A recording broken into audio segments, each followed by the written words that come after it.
nolosha rubataad bogsiisa rafadkugu ilowday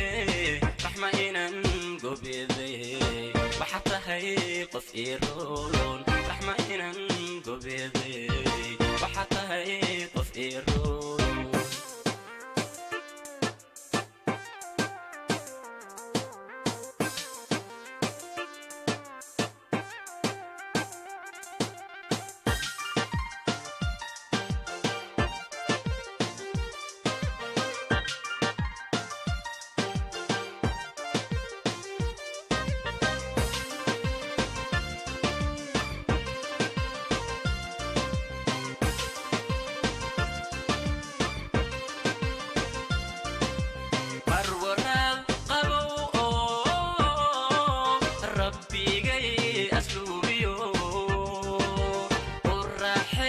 شرفتاي قول اسرع احسن باتهي